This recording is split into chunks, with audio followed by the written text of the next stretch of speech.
Hey guys, hope you're all doing great. I'm Ethan, and today we're diving into another set of wild Reddit stories. If you enjoy these deep dives, don't forget to hit that like button, subscribe, and ring the bell so you won't miss the next one. All right, fellas, let's jump right in. First story coming up. Much love, boys.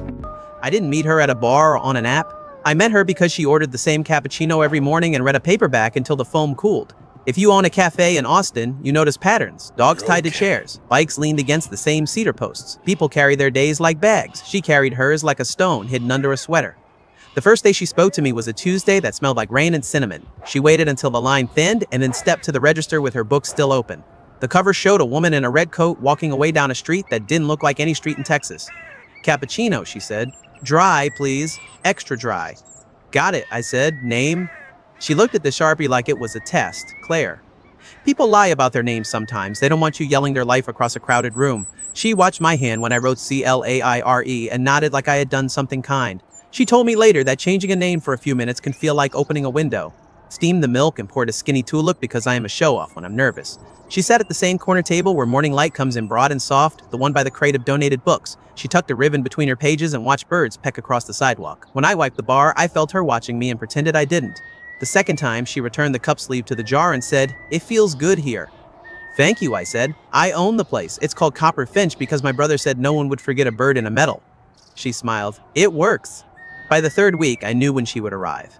20 past 9. The school traffic cleared by then, the yoga folks were done stretching, and the tech guys hadn't emerged from their homes yet. She stood in the door for a second every morning like she was measuring the air, then she'd cross to the register, book in her left hand, cardigan always 2 sizes too big.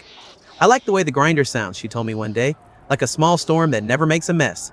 "You haven't seen me clean it," I said. She laughed. It was a quick laugh, not loud like she wasn't used to giving it away. 2 Fridays later, she stayed until 11. I carried out a tray of croissants and she said, "Can I ask you something?" "Sure."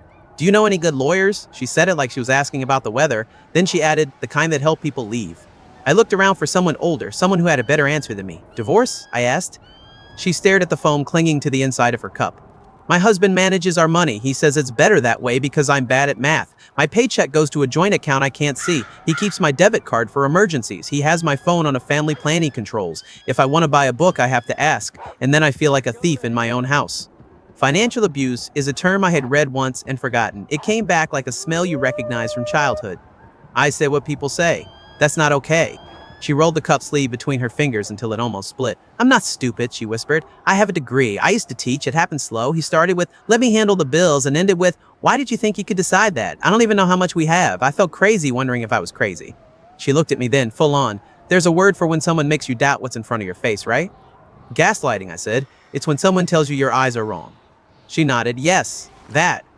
We talked while I pretended to restock lids. She told me they moved to Austin 2 years ago for his job in logistics. She told me he liked structure in a way that pressed the air flat around him. She told me she started walking an extra block so she could be in my cafe because the sound of milk rising felt like freedom.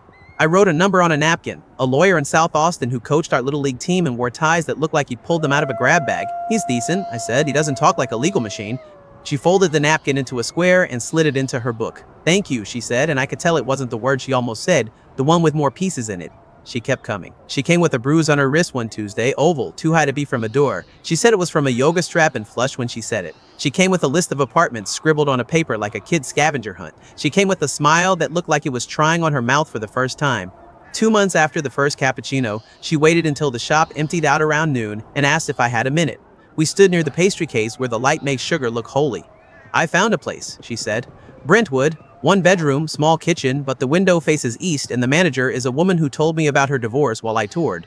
I can afford it if the deposit wasn't so high. I hate asking you this." She bit her lip. "Could you help me cover the first month, just to get me out? I'll pay you back as soon as my check stopped walking into his pocket." "Of course," I heard myself say. My mouth outran my caution. The part of my brain that keeps the books made a note about margin and rent and payroll. The rest of me threw the note away. Love isn't always romantic when it starts. Sometimes it's the urge to set down a stranger's heavy bag because you can see it is killing her. "It's 1200, she said, staring at the floor like the number was a curse. "I know that's a lot." I told her it wasn't. It was a lot for me. It wasn't for the feeling of opening a locked door. We walked to the ATM together because she didn't have her bank app. Or maybe she did and couldn't use it. My hands shook when I held the cash because it felt like passing a baton in a relay I didn't know how to run. She tucked it into the inner pocket of her tote with the book. She took my hand. "I didn't think anyone would help me," she said, and the way she said help made me want to carry her out of herself. We closed the cafe early that day because the espresso machine started sputtering and because I need to fix things with my hands when my head is too loud. She waited until I flipped the sign and then kissed me like she meant it. It wasn't impulsive, it wasn't sloppy, it felt like a door that had been stuck for a long time and had finally opened on her side. I shouldn't, she said. You shouldn't if you want to, I said, because sometimes that's permission and sometimes it's a mistake. We went to my place above the shop. It's a one-bedroom with uneven floors and a window that lets in the smell of beans roasting when I start the morning batch. I made tea because that's what you do when you are trying to be decent even as your heart is tripping. We talked on the couch. She told me her husband's name, which I won't say here, and the street they lived on, which I also won't say. We didn't turn on the TV. We didn't need to be distracted. She said, I don't know how to be loved without feeling like I owe something. You don't owe me, I said. When it happened, it was gentle and slow. I won't dress it up. We were two adults who wanted to feel like people again. After, she lay her head on my chest and traced circles on my shoulder with an absent finger. I can breathe here, she whispered. I feel like I have my own voice. We slept. Morning came with the clank of the delivery truck and the hiss of the city waking up. She sat up first and wrapped herself in her sweater-like armor. I have to go, she said. I need to get my documents before he wakes up. Birth certificate, social, titles. If I don't grab them now, he'll lock them up and I'll be back to zero. Do you want me to come with you, I asked. She shook her head. If he sees you, he'll make a scene. He likes winning in front of people. I'll be back by noon. I'll call you when I'm safe. She kissed me and it felt like a promise that wasn't hers to make. At 11, I checked my phone. At noon, I poured a cappuccino she didn't drink. At 2, I asked my barista, Jules, to watch the counter and walked out front to look up and down the street like maybe I could will her into existence. At 4, I went upstairs and sat on the edge of my bed where her sweater had left a line of soft fuzz on the sheet. At 7, I called the number she'd given me, a number saved under Claire, and it went straight to voicemail. I told myself a story I could live with. Maybe she was at the leasing office. Maybe the manager asked her to sign more papers. Maybe she was somewhere she couldn't call. I reheated pasta I couldn't taste and answered emails with words I don't remember. That night, I slept on the couch with my phone on my chest like a defibrillator. The next morning, the cappuccino she didn't drink sat on the back counter like a prop. I dumped it out. I opened the cafe. I smiled at the regulars and punched in orders and tamped espresso like I was hiding behind a routine. I checked my phone between orders in a way that made me hate myself. On day 3, I drove past the Brentwood complex she'd circled on her list. I told myself I was in the neighborhood picking up filters. The leasing office was closed for lunch, but a maintenance guy in a fluorescent vest was smoking behind the dumpsters. Hey, I said. Random question. Did a woman named Claire move in? Dark hair, cardigan, reads a lot. He shrugged. We had 2 move-ins this week, a guy named Evan and a grad student. No Claires. He took a drag, handed me a business card with the manager's email. Shoot an email, he said. She'll know. I sent the email from my truck, fingers clumsy on the screen. The reply came that night. Hi, thanks for reaching out. We did have an application under the name Claire Banks. The applicant didn't complete the lease, deposit paid in cash and returned. No unit assigned. Hope that helps. Deposit returned. The 1200 sat up in my throat. I called the number again, straight to voicemail. I wrote, I'm worried. Are you safe? I wrote, please just tell me you're okay. I wrote, did I do something? The messages didn't show delivered. The bubble sat gray, like a storm that forgot where I lived. On day 5, I closed the shop early and walked down East Cesar Chavez to clear my head. There's a cafe 4 blocks away we compete with only in the way brothers compete. Their croissants are better. My espresso is better. I was going to pick up beans from a roaster we both use. That's the only reason I went inside, I told myself. She was there. Not in a dream, not in a memory. She was at a table by the window where the light comes in later and dust hangs like confetti. She had a book open and a man's hand over hers. The man was handsome in a scrubbed way, the kind of guy who presses his shirt and smiles with the top of his face. He leaned in. She leaned too. It was slow and familiar, a choreography. It wasn't the desperate, grateful gesture of someone who had just escaped. It was a scene that had happened more than once. My stomach did a slow turn that felt like getting off a boat after you've been at sea for too long. I could have left. I could have thrown a brick. I did neither. I walked to their table and said, Claire. She startled like a deer in a photo, her eyes for just a second lit with calculation and then fear, then something like pity. She took her hand back. The man looked at me with a practiced frown. I'm sorry, do we know you? He asked. We do, I said, and now my voice sounded like someone who had been practicing it all day. You slept in my bed 3 nights ago. I paid for your apartment, which doesn't exist. The man shifted. He looked at her. She looked at me. I'm sorry, she said softly. You must have me confused with someone else. Then she did something awful and beautiful. She smiled the same way she had smiled at me the first day. She shifted the book, showing a new cover. The title was different. The ribbon was the same. You told me your husband controls your salary, I said. You told me you needed a lawyer. You used my good heart to pay your way. Her eyes went glassy for a second. I'm not who you think I am, she whispered. Please. The man stood. He was taller than me and had the build of someone who runs but doesn't lift. Hey, this is weird, he said. You need to leave. Ask her how many apartments she almost rented this month, I said. Ask her about the cash. Ask her how many men own coffee shops she's cried to. He put his arm around her like he was shepherding something delicate. She flinched just enough to register on radar. "We're done here," he said. I left because I didn't want to be the villain in a story she would tell him later. I left because I was shaking and didn't want to spill in front of them. Outside, the heat hit me like a wall. I walked to the truck and gripped the steering wheel until the world narrowed to the smell of vinyl and the sound of my own breath. That night, I counted my cash drawer 3 times despite the fact we run everything through the POS. Jules asked if I was okay. "Long day," I said. She leaned an elbow on the bar. "The book lady?" I blinked. "You noticed." "Everyone noticed," she said. "The way you look at her, the way she looks at you like you were a door, that kind of thing lights up a room. Be careful, we call her library girl in the back." The way she said it wasn't mean. It was the name you give a weather system. "I saw her with someone else," I said. Jules's mouth made a flat line. "Do you want me to say something that will make you feel better, or do you want me to say the thing that is probably true?" "True," I said, because I'm too old for lullabies. "She might tell that story to anyone who listens," Jules said. "People like that know what good hearts look like and how to push on them. It's a trick, not a confession. Intermittent rewards make you chase harder, like a slot machine. Casinos use it, so do people." I thought about the way Claire had cried just enough, then smiled just enough, then left just enough room for me to step in and rescue her. Once you wear the hero cape, it's hard to take off without feeling naked. I didn't sleep that night, and not because of romance. Shame hums, it sat in my chest and buzzed. In the morning, I did something I had never done. I posted on a private Facebook group for Austin Cafe owners. It's where we complain about grinders and delivery times and which milk alternative curdles least. "Has anyone had a customer use a story about an abusive spouse to get help with a rental?" I wrote, hands trembling over the keys, then disappear. "Paid in cash, name Claire Banks," or Claire something. 5 minutes. 10. I walked between the espresso machine and the register, expecting nothing. Then the replies rolled in. "Had a Claire 3 months ago, different last name, same cardigan, wrote Dario from a spot in Hyde Park. We called her Chapter 1 because she always pretended to be on the first page, wrote Miles from a shop on South Lamar. She told me the husband thing. I paid $800 to hold an apartment in Bolden, wrote Jess. She ghosted. I felt like an idiot.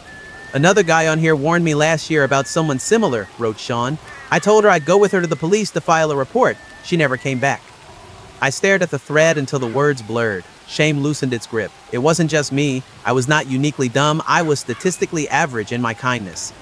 I sent direct messages. People replied. We compared notes like detectives who had finally found each other. The pattern was almost boring in its precision. 2 weeks of cappuccinos and confidences. A plea, a number, a bed, a morning promise, a silence, a sighting in a different cafe. The names changed. The book cover changed. The ribbon didn't. Evidence came without me digging for it. Dario had emailed with a property manager who confirmed a cash deposit and a returned lease. Jess had a screen cap of a payment to a prepaid card she'd used because the ATM was down. Miles had a photo of a notebook she left behind one day by accident. In the margin, there were 3 columns: bar, cafe, gym. Under cafe, 4 names. Mine was one of them. The dates formed a neat ladder. I looked at the copy of the leasing office email on my phone again. I looked at my bank statement, the ATM withdrawal blinking like a neon bruise. I pulled the tape off my heart slowly. The pain was there either way. It hurt less without the self-blame. Go to the police, Jules said. Not because you think you'll get the money back, but because patterns matter to people who track patterns for a living. The detective at the Austin PD who drew the short straw in my case was named Ramirez. He sat with a notepad and a coffee that looked like it had been brewed in last week's pot. He didn't make me feel dumb. He didn't make me feel special. She used your sense of responsibility, he said. It works on people who are used to saving lives or saving mornings, nurses, teachers, guys who make sure other people can't start their day until they do their job. I make foam, I said, because I felt like I was trying to get arrested for pride. You make shelter, he said. For some folks, that is enough to loosen their pockets. We've seen a few like her. They don't think of it as theft. They think of it as the world paying them back for the injuries they've collected. It doesn't excuse it. It just keeps them from choking on guilt so they can do it again. I gave him copies of the emails and the screenshots other owners had sent me. He took notes like a music student. He asked for the names of the other shop owners and their permission to call. He asked what she said the morning after. She said she had to grab her documents before he woke up, I said. Social, birth certificate, titles. She made it sound urgent and practiced. Practice makes polished, he said. If she's done it 3 times, she's probably done it 10. It takes a while before greed outruns caution and we get a clean shot. Keep your eyes open. If you see her again, don't confront her. Call me. Don't be the hero. It's overrated and sometimes it gets you punched. Already learned that, I said, remembering the way the other man had squared himself in that window table. I went back to work. The grinder stormed, the milk rose. People asked for syrups I don't believe in, and I gave them anyway. I read a few pages about intermittent reinforcement and why it teaches people to chase rewards. It said, the brain likes surprises more than certainty. That's why slot machines don't pay out every time. That's why love can look like a carnival even when it's a trap. A week later, the thread in the cafe owners group lit up again. A new shop in Round Rock posted security cam stills of her. Same sweater, different book, same ribbon. The caption read, "Asked for help with documents. Manager kept her talking. Husband showed up and said, 'That's my wife.' She bolted." An hour after that, the local news tweeted a photo of a woman being walked into the Travis County Jail, flanked by two officers who looked tired enough to have seen all stories twice. The headline was soft because local news likes to keep things tidy. Woman arrested in alleged rental deposit scheme targeting small business owners. The photo was grainy, but I knew the tilt of her chin. I knew the sweater. I knew the ribbon in her book. The comments under the post were a pile-on. Some celebrated too hard. Some were the kind of men who turn every story about a woman into an excuse to spit. I didn't read more than 6. My blood didn't need that. The bar was slow that afternoon. Summer in Austin takes people to lakes and air conditioning in bedrooms. Jules scrolled through her phone and then looked up. "Is that her?" she asked, handing me the screen. "It is," I said. The photo made my stomach do that slow, heavy turn again, but it didn't unmoor me. It was gravity, not a wave. Detective said they picked her up after a tip, said he'll call me if they need anything else. "You want me to open a bottle of something respectable?" Jules asked. "We can make a toast to lessons learned." I wiped the counter with a clean rag. "No," I said. "Let it be. Karma knows how to brew hot." I thought I'd feel triumphant. Revenge dopamine, some article had called it. What I felt was different. I felt like someone who had been set down gently after being carried too long. My heart was sore from being used like a tool and from being good anyway. I made a cappuccino for a man who brought in his daughter after soccer. I made an Americano for a woman on a Zoom call who talked like she was putting out fires. I made a hot chocolate for a boy who said please twice because his mom had taught him to. The shop hummed and the grinder stormed and the milk rose and fell. I kept the door open to let the outside in. People came and stayed for a little while and then went back to their lives. It felt like a good way to spend my days. Later, after we closed and the chairs were up, I sat on the stool at the end of the bar where I sit when I'm trying to feel like a customer. I took out the napkin with the lawyer's number. I unfolded it and thought about how the same tools can build a house or a trap depending on the hands that hold them. I don't regret writing the number. I don't regret giving away money I needed. I regret letting a stranger rent the part of me that holds hope and then walk out with the key. But regret doesn't have to mean hardening. That's in the research and in the faces I see every day. The men who show up alone and do not say the thing they want to say. The men who carry shame like a second shirt. We like justice. We need mercy too. Mostly we need to be understood and not mocked for wanting to fix something we didn't break. A week after the arrest, a man came in with the same look I had been wearing. He stared at the pastry case like it might explain the last month of his life. He said, "Do you ever feel like you should have known? Like it was obvious?" "Only every day," I said. "Choose what you do next carefully. Don't choose cynicism and call it wisdom. It looks tough. It rots you." He nodded. He ordered a cappuccino, extra dry. I poured a tulip because I wanted to. He watched it bloom and then collapse as he drank. He smiled a little. It was quick, not loud. The group thread kept going for a while. New owners joined and read back and learned. Detective Ramirez called once to say charges had been filed in 3 cases and may be linked to 5 more. "She's not a mastermind," he said. "She's a person who tells the same story until someone stops buying it." Someone finally did. "Someone always does," I said. Now and then I think about the morning she left my bed to go get documents that didn't need her. I think about how practiced she was at being in a room with someone who wanted to help. Practice can make something look like truth. It can't turn it into truth. I kept the ribbon she forgot in my laundry, a small red thing that looked like it belonged to a nicer book. I put it in the drawer with the screws and matches and the tiny things that only become important when you can't find them. I keep it there to remind me to ask one more question before I fix a problem that might not be mine to fix. I keep it there to remind me that the part of me that opened the door is a good part and doesn't deserve to be locked because it got tricked once. So no, I didn't celebrate when I saw the news photo. I wiped a cup, I checked the steamer wand, I told Jules to take her break. I stood where I always stand, in the place I built, and watched people come in with their bags and books and stones that hide under sweaters. I made them drinks and gave them back to themselves for a few minutes. It's the best I know how to do. Do you think helping a stranger is bravery or a flaw when the person might be telling you a story you want to believe? Would you have paid the first month just to open a door, even if you knew it might close on you? Like, comment, and subscribe if you're here for stories that hurt a little and heal a little.